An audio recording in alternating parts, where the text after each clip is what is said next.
जी student, इसके बाद जो इससे नेक्स्ट क्वेश्चन है उसको सॉल्व करते हैं, जो कि क्वेश्चन नंबर 3 है कि फैक्टराइज यानी कि तज्ज़ीह करें। तो स्मार्ट सिलेबस के मुताबिक हमारे पास 2 क्वेश्चन है। जो सबसे पहला क्वेश्चन है इसको मैं एक दफ़ा दोबारा लिख लेता हूँ। वो इस तरह लिखा हुआ है जी 5x² - 16x - 21। अब इसको भी सेम पिछले ही क्वेश्चन की तरह सॉल्व करना है, जिस तरह क्वेश्चन नंबर 2 के अंदर हमने सॉल्व किए थे क्वेश्चन। अब इसके अंदर हम क्या करेंगे, फर्स्ट टर्म और लास्ट टर्म इसके अंदर साइन भी आपने शामिल करना, इन दोनों को मल्टीप्लाई करना। अगर हम 5x² को मल्टीप्लाई कर दें -21 के साथ, तो हमारे पास जो इसका आंसर आएगा वो आएगा -105x²। तो अब हमने क्या करना, 105 के हमने फैक्टर बनाने हैं।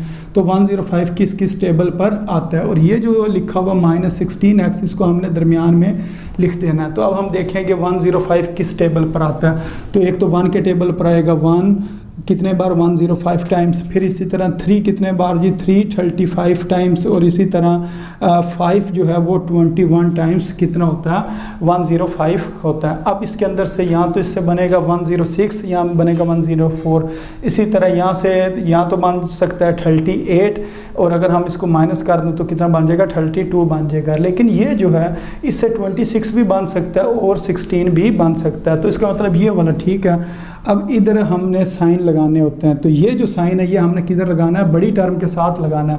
उसके बाद इधर अब हम कौन सा साइन लगाएंगे, अगर तो इधर हमने माइनस लगा दिए तो बन जाएगा -26, लेकिन अगर हमने इस जगह पर प्लस लिख दिया तो ये बन जाएगा 16 बन जाएगा। तो इसका मतलब ये वाला है, इस जगह पर साइन कौन सा आना है, प्लस आना है। अब ये जो x लिखा हुआ है इसको हम इधर भी लिख देंगे और इधर भी लिख देंगे।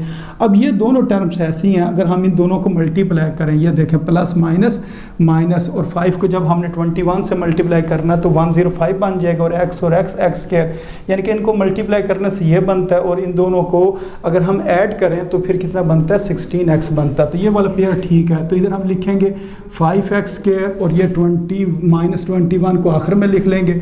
ये जो -16x है इसको हमने लिखना है 5x और -21x। अब पहली दोनों टर्म में से हमने कॉमन लेना है, इधर से कॉमन आएगा 5x।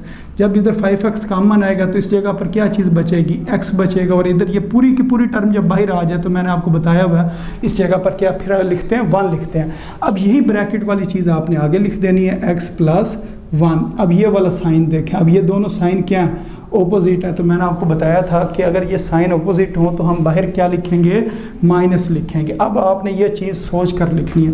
इस जगह पर मैं क्या लिखूं, जिसको मैं x से मल्टीप्लाई करूं तो क्या बन जाए -21x बन जाए। तो इधर फिर क्या आएगा 21 आएगा। अब 21 को x से मल्टीप्लाई करें तो ये बनता है, 21 को अगर 1 से मल्टीप्लाई करें तो ये ऊपर वाली टर्म बनती है।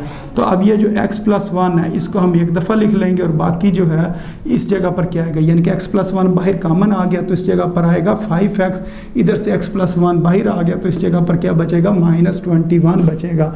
तो ये इसका आंसर है। तो उम्मीद है स्टूडेंट्स आपको इस क्वेश्चन की भी समझ आ गई होगी। जी स्टूडेंट्स, इसके बाद जो इससे नेक्स्ट क्वेश्चन है उसको सॉल्व करते हैं। तो उस क्वेश्चन को मैं एक दफ़ा दोबारा इधर लिख लेता हूँ। ये कुछ इस तरह लिखा हुआ है 4x² - 17xy + 4y²। ये भी क्वेश्चन सेम पिछले ही क्वेश्चंस की तरह सॉल्व होना। तो उसके अंदर हमने क्या करना है, ये जो फर्स्ट टर्म है और ये जो लास्ट टर्म है, लेकिन इसका साइन भी आपने साथ शामिल करना है इस बॉक्स में, और फिर इनको मल्टीप्लाई करना। तो ये आपके पास कितना आ जाएगा, अगर हम 4x² को मल्टीप्लाई कर दें किसके साथ, 4y² के साथ, तो ये इसके साथ साइन भी इधर लिखना। तो ये कितना आ जाएगा +16x² y²। अब उसके बाद क्या करते हैं, ये जो 16 होता है इसके हमने फैक्टर बनाने होते हैं, और ये जो दरमियान में चीज़ लिखी है इसको हमने इधर लिखते हैं ना -17xy। तो अब हमने ये देखना है ये 16 किस किस टेबल पर आता है। 1 के टेबल पर 16 आता है, 2 के टेबल पर 16 आता है, फिर इसी तरह 4 के टेबल पर क्या आता है 16, फिर उसके बाद 8 के टेबल पर आएगा ये 2s और 16 1s। बस इसके ये 3 ही फैक्टर बनेंगे।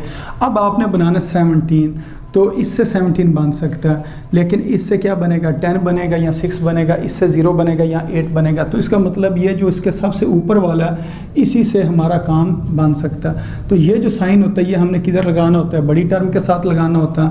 अब इधर हम क्या लिखें, अगर तो हमने इधर प्लस लिखा तो ये -15 बन जाएगा, और अगर हमने माइनस लिखा तो ये -17 बन जाएगा। इसका मतलब इस जगह पर माइनस आना। अब इसके साथ क्या लिखा हुआ एक्स वाई, तो इधर लिख देंगे एक्स वाई और इधर भी लिख देंगे एक्स वाई। अब ये जो दो टर्म्स हैं अगर इन दोनों को हम मल्टीप्लाई करें तो ये देखें माइनस माइनस क्या हो गया, प्लस हो गया। 1/16 are 16 एक्स वाई यानी कि एक्स स्क्वायर वाई स्क्वायर बन जाता है। और अगर हम इन दोनों को ऐड करें तो -17 एक्स वाई आता है। तो इसका मतलब ये इसके फैक्टर ठीक है। तो ये पहली टर्म इधर लिख देंगे 4x स्क्वायर, और लास्ट टर्म जो है 4y स्क्वायर को आखिर में लिखेंगे। अब ये जो है इसको लिखेंगे -1xy और इधर लिखेंगे -16xy। अब इधर से हमने क्या करना है, कॉमन लेना है। इधर हमने क्या किया, इसको इधर लिखा, इसको इधर लिखा, ये एक रकम को दो हिस्सों में हमने लिख लिया। अब इन दोनों टर्म में से हमने कॉमन लेना है। तो कॉमन इसमें से क्या आ सकता है, x कॉमन आएगा, तो इधर फिर क्या बचेगा, इधर बचेगा 4x - 1y या खाली y उसको हम लिख सकते हैं। अब ये ब्रैकेट वाली चीज़ हमने इधर लिख देनी है, मसलन 4x - y को इधर लिख देते हैं।